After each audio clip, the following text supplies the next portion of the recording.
இந்த வீடியோ கொஞ்சம் லென்த்தாக தான் இருக்கும், பாருங்க, வேற வழி இல்லை. வணக்கம், நான் உங்கள் பயில் சிங்காரவேலு பாலமணி. மீண்டும் ஒரு கால விஷயம் பதிவு முயற்சி. இன்னைக்கு நிறைய விஷயங்கள் பேசணும்னு நினைக்கிறேன். ஏன்னா உலகம் மக்கள் எல்லாரோட மனநிலை எப்படி போகுது என்ன ஏதுன்றது தெரியல. கிட்டத்தட்ட தேர்தலிருந்து ஆரம்பிப்போம். நடந்து முடிந்த பாராளுமன்ற தேர்தல் 27 ஏப்ரல் மாதம் 27ஆம் தேதி 2024 நான் ஒரு வீடியோ போட்டிருந்தேன். மத்தியில் யாருக்கும் பெரும்பான்மை கிடைக்காது, தொங்கு பாராளுமன்றம் அமையும் அப்படின்னு. கர்மான்றது எப்படி வேலை செய்து பாருங்க. மோடியை சந்திக்கணும்ட்டு சந்திரபாபு நாயுடு டெல்லி போனார். அதாவது அவரை கைது செய்யறதுக்கு முன்னே அங்கே போய் இருந்தார். ஆனால் பிரதமர் மோடி சந்திரபாபு நாயுடு சந்திக்கவே முடியாது, திரும்பினார். வந்த உடனே அரெஸ்ட் ஆகி உள்ளேயும் போயிட்டார். சந்திரபாபு நாயுடு ஜெயிலுக்குள்ளே போயிட்டு வெளியில் வந்தார். அன்னைக்கு அதாவது முதல் பாதி. இரண்டாம் பாதி பார்த்தீங்கன்னா அதே சந்திரபாபு நாயுடுக்காக டெல்லியில் மோடி காத்துக்கிட்டு இருக்கிறார். கர்மா எப்படி வேலை செய்து பார்த்தீங்கன்னா, அன்னைக்கு ஒரு சந்திரபாபு நாயுடு ஒரு பெருசாக இது பண்ணாத மோடி இன்னைக்கு சந்திரபாபு நாயுடு இல்லைன்னா ஆட்சி இல்லைன்ற மாதிரி ஒரு சூழ்நிலைக்கு தள்ளப்பட்டு விட்டார். அதான் நான் சொன்னேன் இல்லைங்களா, 280 85 300 தான் வரும் சீட்டு. அதாவது பெரும்பான்மையெல்லாம் பெரும்பான்மை கிடைக்காதுன்னு சொல்லி தொங்கு பாராளுமன்றம் அமையும், ஒரு 260 70 சீட்டு வருவாங்கன்ற மாதிரி தான் நானும் கணக்கு போட்டேன். ஆனால் இவ்வளோ கீழே போவாங்கன்னு நான் எதிர்பார்க்கல. இந்தியா கூட்டணி வெற்றி பெற்றும் பிரயோஜனம் கிடையாது. இங்கே 40க்கு 40 எதுக்குமே பிரயோஜனம் இல்லை. அவர் நம்ம தமிழக முதல்வர் சொன்ன மாதிரி பெட்ரோல் விலை குறையுமா, டீசல் விலை குறையுமா, கேஸ் சிலிண்டர் விலை குறையுமா, டோல்கேட்லாம் எடுப்பாங்களா, நிறைய வாக்குறுதிகள் கொடுத்தாரு. ஆக்சுவலாக இந்தியா கூட்டணி வந்திருந்தால் கூட இதெல்லாம் நடக்குமான்னு தெரியாது.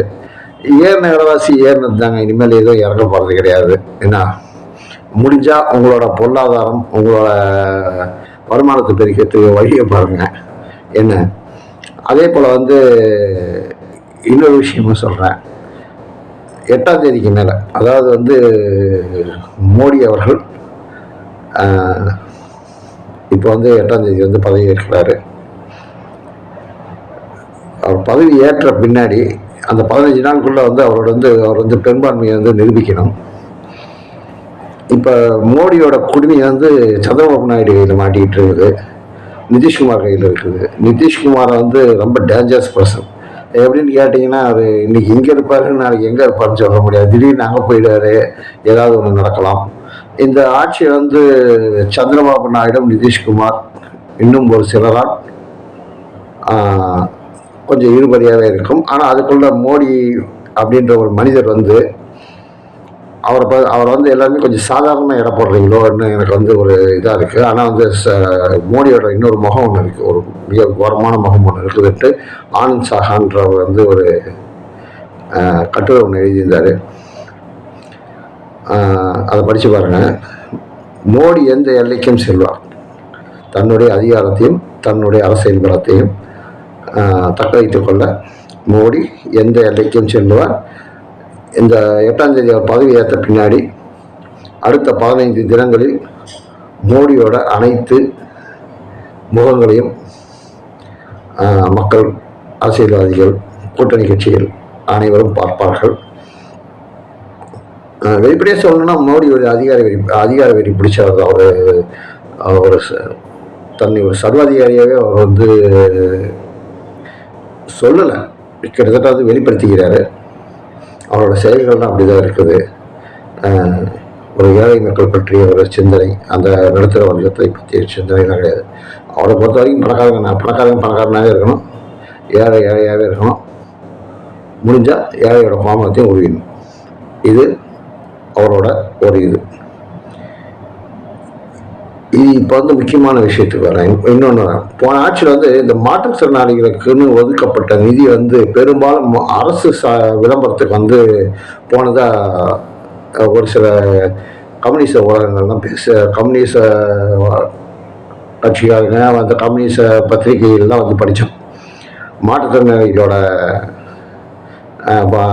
பணம், அதாவது மாற்றுத்திறனாளிகளுக்கு செய்யக்கூடிய உதவி பணங்கள்லாம் வந்து மத்திய அரசு விளம்பரத்தை வந்து மோடி பயன்படுத்துகிறாருன்ட்டு.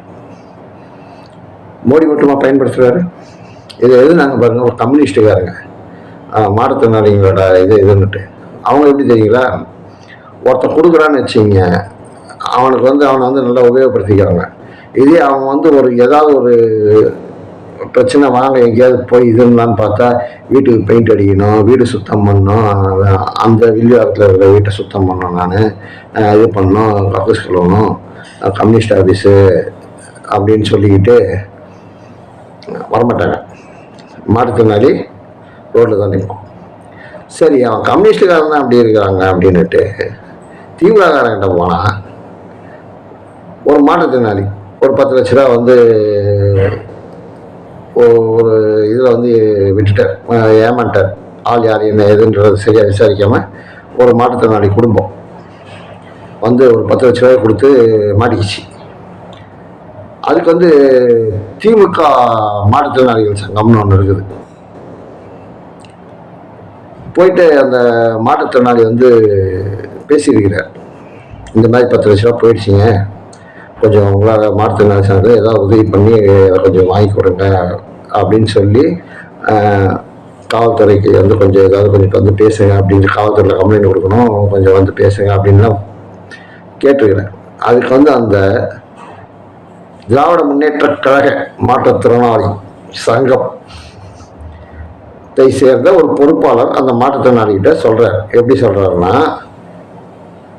ஒரு 10% 15% செலவு பண்ணுவீங்களா? 10 லட்ச ரூபாய் ஒரு மாற்றுத்திறனாளி சங்கம்னு வச்சுக்கிட்டாங்க. அந்த சங்கத்து பேரை சொல்லி தான் வந்து எல்லாம் கட்சி அதெல்லாம் பொறுப்பு வாங்குறாங்க, எல்லாமே பண்ணுறாங்க. அது கம்யூனிஸ்ட்டு, திமுக, இன்னும் அதிமுக எப்படின்னு தெரியல. ஏன்னா இந்த 2 இடத்துல தான் வந்து நான் ஒரு இடத்துல வந்து நேரடியாக அந்த கம்யூனிஸ்ட் இதில் வந்து நேரடியாக நான் அனுபவப்பட்டேன். என்ன இதில் வந்து பார்த்தீங்கன்னா திமுக வந்து பார்த்தீங்கன்னா பேசுகிறார் அவர் எவ்வளோ அழகாக, 10% 15% செலவு பண்ணீங்களா? அது எப்படி ஒரு மாற்றுத்திறனாளிக்கு ஏதாவது பண்ணுவீங்கன்னு கேட்டாலும் பரவாயில்ல, ஏன்னா ஒரு 10-15% செலவாகும், தருவீங்களா? அப்போ 10-15%னா அப்போ 10 லட்ச ரூபாய் என்னாச்சு கணக்கு போட்டுங்க. ஒரு மாற்றுத்திறனாளி சங்கம்னு வச்சுக்கிட்டு மாற்றுத்திறனாளி பொறுப்பாளிகள்னு இருந்துக்கிட்டு இது மாதிரி கேட்குறீங்களே, உங்களுக்கெல்லாம் மனசாட்சின்றது ஒன்று கிடையாது. ஒரு மாற்றுத்திறனாளி முடியாதவன் வந்து உங்ககிட்ட வந்து ஒரு உதவின்னு கேட்குறான்.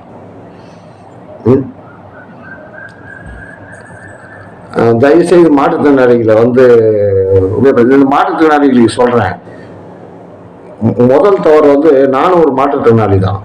இது வந்து நான் பேசுகிறேன்னா வந்து இதுக்கு இதாக பேசுகிறேன், நான் வந்து நல்லா இருந்துக்கிட்டு நான் பேசுகிறேன். நானும் ஒரு மாற்றுத்திறனாளின்ற முறையில் தான் இதை வந்து தட்டி கேட்குறேன். என்ன மாற்றுத்திறனாளிகளுக்கு ஒரு வேண்டுகோள்னு சொல்கிறதோட உங்களுக்கு சூடு சொல்கிறேன், எங்கே இலவசமாக கொடுத்தாலும் போய் வாங்கிக்கிறது, எவன் கொடுத்தாலும் போய் வாங்கிக்கிறது. வந்து உழைக்கிறதுக்கு தயாராக இந்த கட்சியில் இருக்கிற இந்த மாற்றுத்திறனாளிகளை தயவுசெய்து வெளில வாங்க. நான் ஒரு அமைப்பு உருவாக்குறேன், நான் ஒரு அமைப்பு உருவாக்கி அதில் வந்து மாற்றுத்திறனாளிகள் வந்து என்ன நீங்கள் சொந்தமாக நீங்கள் என்ன செய்யணும்னு நினைக்கிறீங்களோ, நீங்கள் ஒரு முதலாளியாக மாறத்துக்கு கூட என்னால் முடிஞ்ச வரைக்கும் நான் வந்து உதவி செய்கிறேன். அரசாங்கம் வந்து எவ்வளோ இதுன்ற முதல்வர் கையில் தான் மாற்றுத்திறனாளிகள் துறை இருக்குது. ஆனால் திமுக முதலமைச்சர் மரியாதைக்குரிய திரு மு.க. ஸ்டாலின் ஐயா அவர்கள்கிட்ட தான் மாற்றுத்திறனாளிகள் துறை இருக்குது. உங்கள் கட்சிக்காரங்க தான் ஐயா கேட்குறாங்க 10% கூட 15% கொடுன்னு. அப்போ சிஎம் செல்லுக்கு நாங்கள் இது பண்ணாலும் இதே நிலை தான். சிஎம் செல்லுக்கு ஏற்கனவே கொடுத்தாச்சு. இப்போ இதெல்லாம் வந்து நிறைய போயிருக்குது. இதெல்லாம் வந்து ஒரு மிகப்பெரிய வந்து மாற்றுத்திறனாளிகள் வந்து மிகவும் மன உளைச்சலுக்கு ஏற்படுத்தக்கூடிய ஒரு இது. ஒரு மாற்றுத்திறனாளி உயிர் போயிடுச்சு. இப்போ அந்த 10 லட்ச ரூபாய் கேட்டு அந்த 10 லட்ச ரூபாய் கிடைக்கல, ஏதோ ஒரு விதத்தில் வந்து அது கிடைக்கலன்னும் போது அந்த மாற்றுத்திறனாளி ஒரு தவறான முடிவு எடுக்கிறான்னு வச்சுங்க, தவறான முடிவு எடுத்துட்டான்னு வச்சுங்க. அப்போ அவனோட அந்த மாற்றுத்திறனாளிக்கு என்ன இது நீங்கள் அப்போ உங்கள் அரசாங்கத்தில் வந்து உங்கள் மாற்றுத்திறனாளி சங்கம்னு ஒரு திமுக இருக்குது, தானே இந்த கம்யூனிஸ்டுக்காரங்க டாராடெக்கு நேரடியாக பேர் சொல்கிறேன் நான். ஏன்னா நான் உதவி செய்தேன், அந்த டாராட்டெக்குலாம் நான் உதவி செய்திருக்கிறேன். ஆதாரம் இருக்குது என்கிட்ட. எத்தனை வீடியோ போட்டிருக்கிறேன், எத்தனை மாற்றுத்திறனாளிகள் என்னால் முடிஞ்சதை கொடுத்தேன். ஒரு பிரச்சனைன்னு வரும்போதெல்லாம் ஃபோன் பண்ணால் எடுக்கலை. அதுக்கப்புறம் வந்து எனக்கு கால் கொஞ்சம் இதாகி நான் முடியாமல் படுத்திருந்தப்போ வந்து அவங்க ஃபோன் பண்ணுறாங்க. அப்போ தேவைக்கு பயன்படுத்தி கொள்ளும் கம்யூனிஸ்ட் கட்சி, ஒரு மாற்றுத்திறனாளியோட இயலாமையை பயன்படுத்தி கொள்ளும் திராவிட முன்னேற்ற கழகம், மாற்றுத்திறனாளி சங்கம். என்ன நினைச்சுக்கிட்டு இருக்கிறீங்க நீங்களா? ஒரு மாற்றுத்திறனாளியா, நான் ஒரு மாற்றுத்திறனாளின்றதால இதெல்லாம் கேட்குறேன். உங்களுக்குலாம் வந்து என்ன கட்சி இதுன்னு மாற்றுத்திறனாளிக்கு நாங்கள் அதை செய்கிறோம் இதை செய்கிறோம், 3 சக்கர வண்டி கொடுக்கணும், தையல் மிஷின் கொடுக்கணும். முதல்வர் வந்து பெருமையாக கொடுக்குறாரு. முதல்வர் கீழே இருக்கிற உங்கள் கட்சிக்காரங்களாம் என்ன பண்ணுறீங்க? முதல்வரை தமிழக முதல்வர் வந்து தாழ்மையோட கேட்டுக்கிறேன், இதுக்கெல்லாம் நீங்கள் நடவடிக்கை எடுக்க மாட்டீங்களா? அப்போ ஒரு மாற்றுத்திறனாளி துறைன்றது வந்து எப்படி ஓட்டு வாங்கிறதுக்காக வந்து இதெல்லாம் வந்து ஒரு நலத்திட்ட உதவிகள் மாதிரி செய்துக்கிட்டு இருக்கிறீங்களா? திமுகவை தான் கேட்குறேன் நான். கொஞ்சம் கூட கூச்சலா 10% தரையா, 15% தரையா? ஒரு மாற்றுத்திறனாளி, ஒரு முடியாதவன், பணம் ஏமாந்துட்டோம், ஒரு உதவின்னு போய் கேட்கலாம். அவன்கிட்ட கேட்குற கேள்வியாங்க இதெல்லாம்?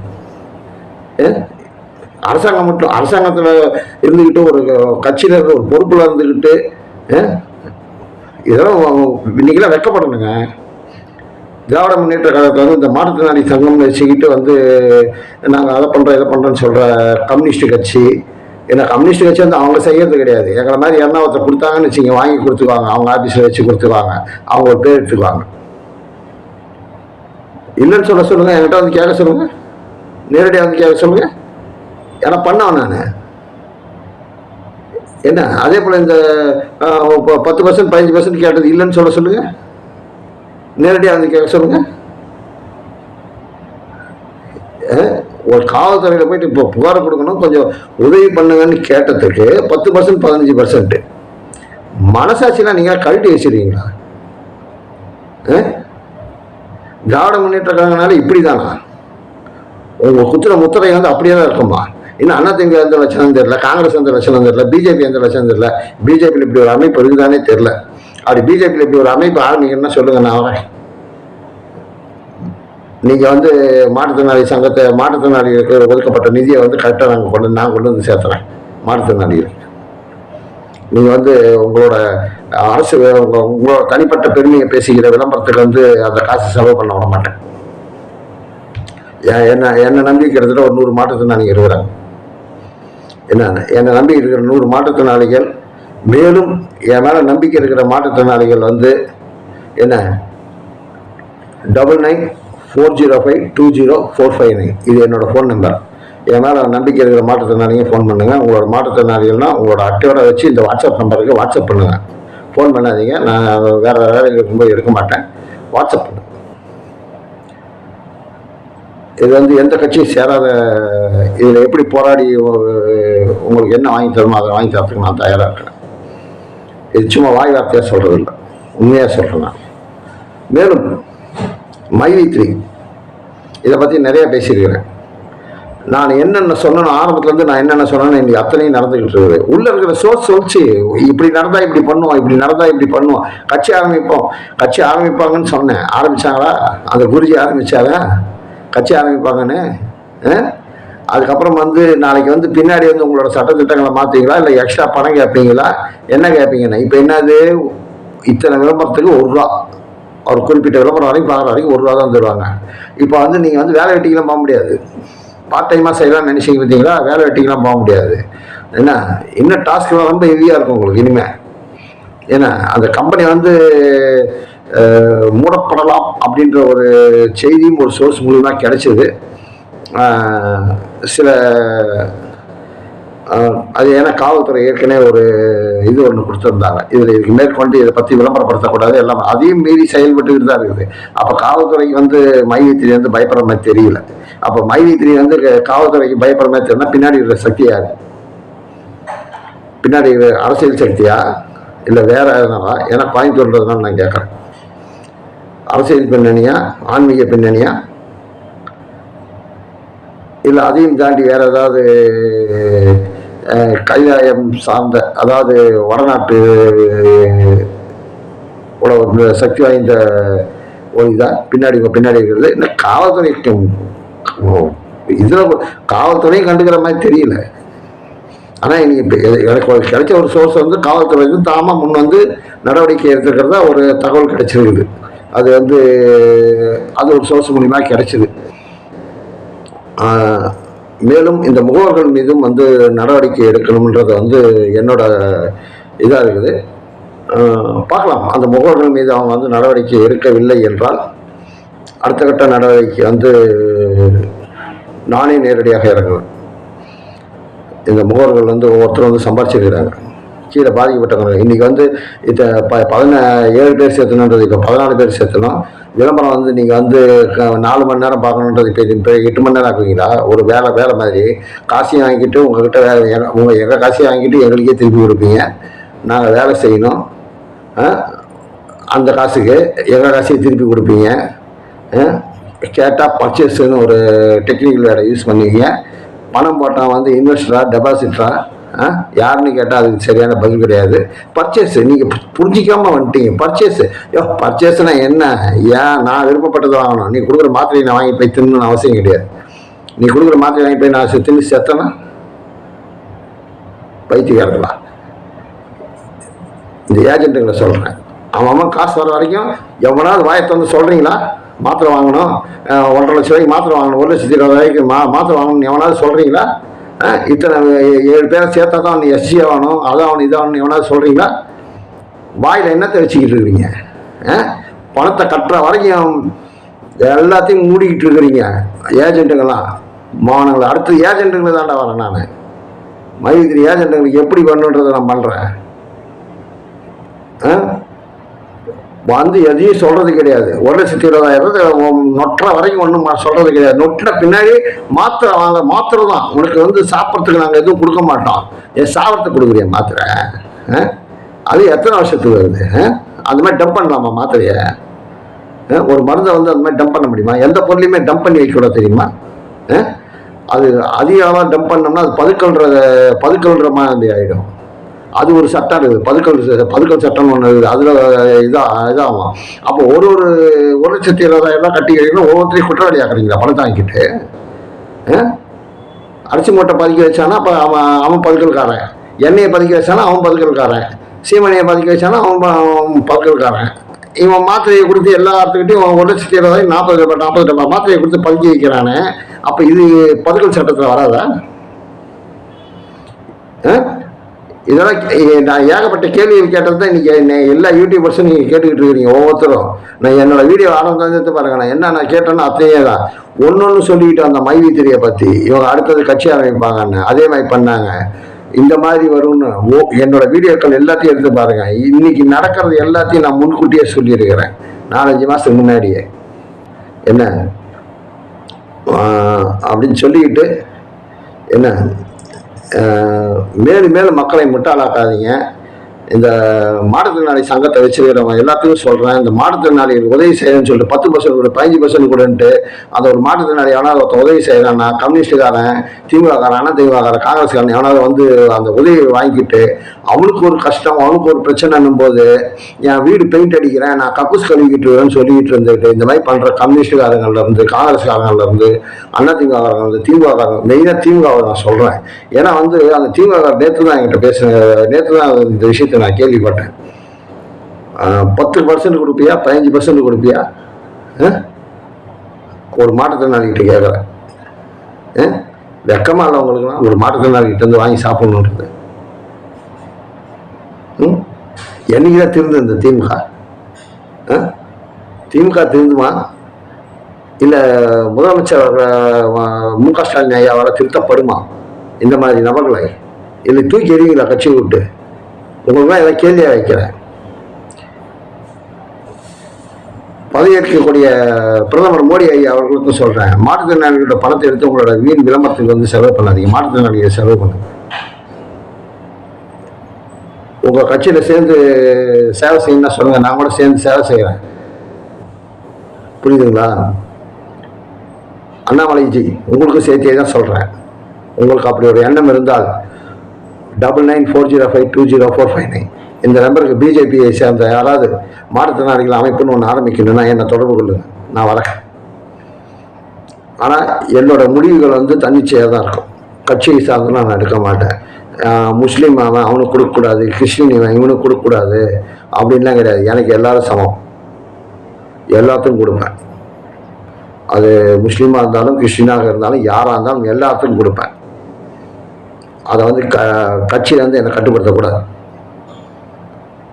அப்படி ஒரு இது இருந்ததுன்னா பிஜேபியில் நான் சேர்ந்து எங்களோட மாற்றுத்திறனாளிகளை எப்படி காப்பாற்றணும், எப்படி கொண்டு போகணுன்றது என்கிட்ட இருக்குது, நான் பண்ணிக்கிறேன்.